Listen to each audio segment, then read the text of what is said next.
do y'all think you are? Rewriting our stories and replacing our faces like we ain't got lineage? You think we forgot who we are just because you never knew? Nah. Let me remind you, Sarah Rector was a foundational Black American, not a diversity hire, not an extra in somebody else's struggle saga. She was a Creek Freedman descendant, a landowning, oil-rich Black American girl in Jim Crow, Oklahoma. And she became a millionaire at 11, before the NAACP had a building, before the Harlem Renaissance had a name. That's not a fairy tale. That's our fact. So when Hollywood casts a Haitian American to play her, when they reach outside the lineage to tell a story born inside our bloodline, you're not honoring us. You're erasing us. That's not diversity. That's disrespect. Because we are not interchangeable. We are not universal Black avatars. We are a nation within a nation. We are foundational, meaning before the boats, before the flights, before the visas. Our people were here, enslaved here, buried here, built here, and you don't get to ghostwrite our greatness. Don't let the skin tone fool you. We may look alike, but we don't live alike. We didn't come here chasing dreams. We survived the American nightmare and still had the nerve to dream anyway. And now they're telling our stories with someone else's voice? That's not casting. That's cultural laundering. Y'all want to talk inclusion? Then include our specificity. Include our tribes, our freedmen roles, our blood quantum, our grandma's stories passed down over catfish and cornbread. Because Sarah Rector ain't some made-up messiah of melanin. She was a Black American girl with a government-assigned guardian trying to rob her, and a mother who fought for her, and a system that still tried to claim her oil. Sound familiar? We've always been multi-ethnic, indigenous, Creole, Choctaw, Melungeon, Gullah. And still somehow, y'all keep acting like Black started at Ellis Island. You can't colonize our category. You can't audition for our ancestry. That's why it stings. That's why it don't sit right. Because when you cast someone else in our role, it's not just a face. It's a theft of memory, of inheritance, of us. My great-grandma used to say, if they can't beat you, they'll try to be you. And I see it now. From TikTok tethers to Hollywood hijacks, everybody want to sip from the well we dug. But you don't get the oil if you didn't bleed in the dirt. So I'm saying this with love, but with clarity. You are not us. You are not owed what we're owed. You are not cut from the same cloth, even if you borrowed the pattern. We are not just Black. We are ours. We are homegrown. We are foundational Black Americans. Say it with your chest, or don't say it at all. And if you feel some kind of way about that, good. You were meant to. Now go learn your own history and stop auditioning for mine. Wow, wow, wow. Thank you everyone for always tuning in to my channel. I am grateful. Today I brought an episode for foundational Black Americans. The truth is, I've done a lot of research and I found out that all Blacks are not the same. Even in Africa, all the Blacks in Africa are not the same. But that's the story for another day. But today, all Blacks are not the same. There's what we call foundational Black American. See, the truth is, Blacks were everywhere all over the world. And the Blacks in America, before Columbus said he discovered America, that's narrative, lie. Lie, white narrative is a lie.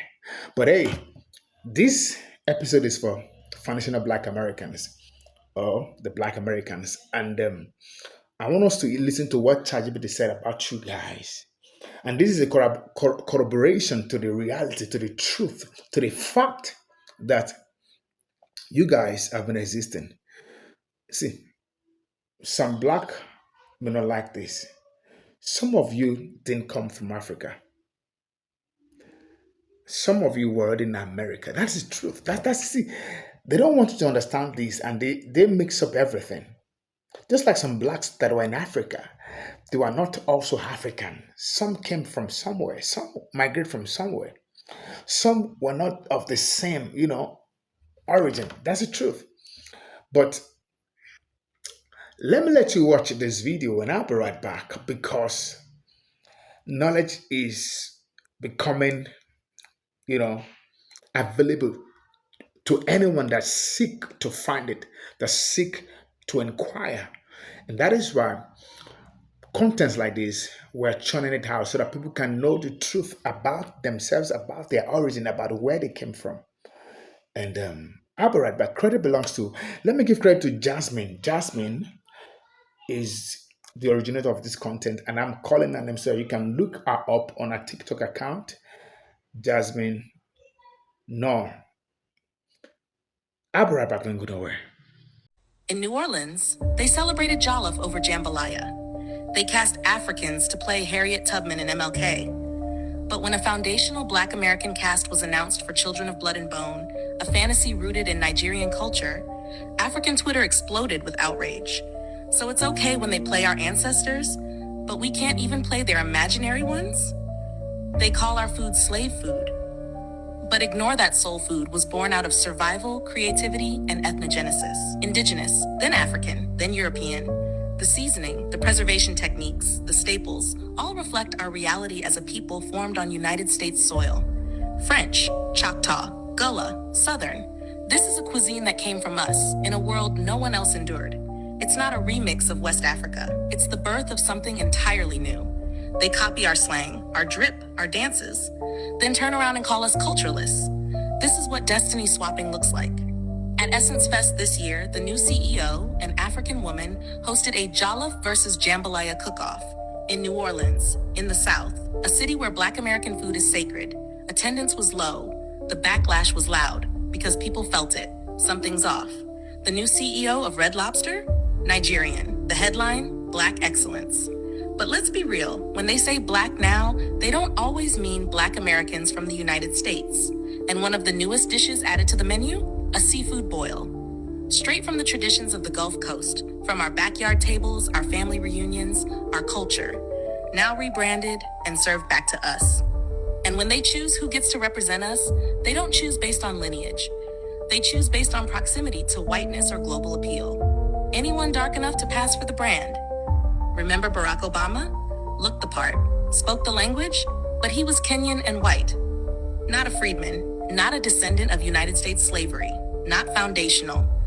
But he got to be the face of our experience to the world, a whole US president.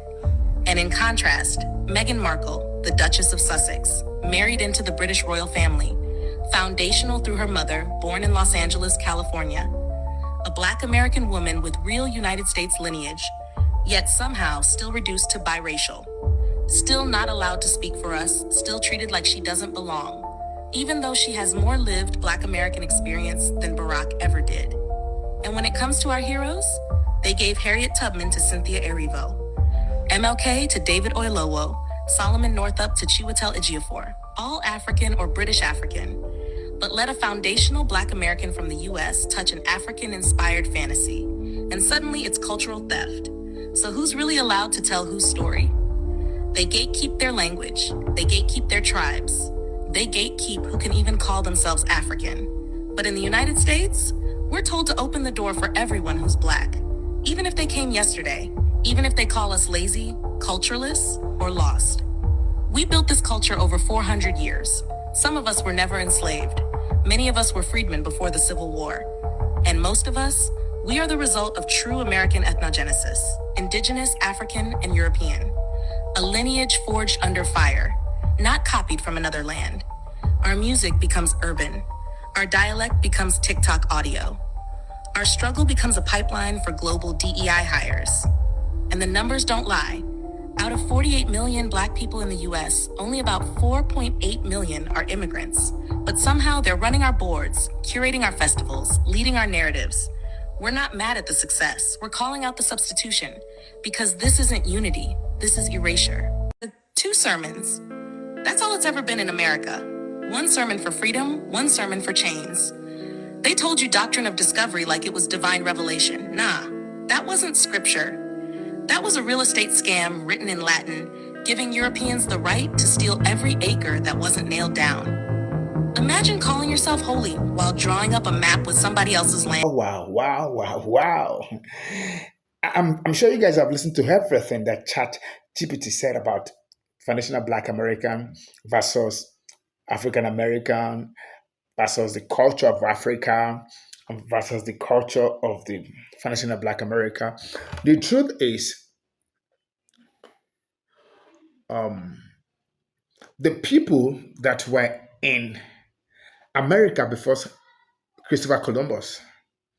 They can be traced to the Israelite because the Israelites were actually scattered abroad. When they were in Middle East, they were divided into two. When they were worshiping idol and all of that, 10th tribe was divided, and the other two, tribe of Judah and Benjamin, they are the two where the king is because David was there. God preserved that throne for him, and the 10 was scattered abroad. Do you know that story? So from that place, a lot of the people, blacks, were everywhere all over the world. And that is why you will also remember that when Moses was in Egypt, it was said that Moses was said to be the son of Pharaoh. He mixed with them because they couldn't really tell the difference because he was black and Pharaoh were black, not the Pharaoh we have today anyway. So the story goes to show you that even though I'm black, Moses was black. I mean, but he's not from Egypt. You see? So also, when you see some blacks in America, you can't say that everybody is from Africa. No. Even those that are in Africa, are you aware that there's some people were in Africa then that are also Israelite? Yes, because if you go to the map of 1746, 1646, you see that there's a portion in the map that said tribe of Judah. They've erased that now in the recent map, and these are fact that was hidden, and that's why I can't agree less with Jasmine that some of the stuff that ChatGPT said about the foundational Black Americans they are true, even though there's a mix-up now. There is also because there was a I don't want to go too deep.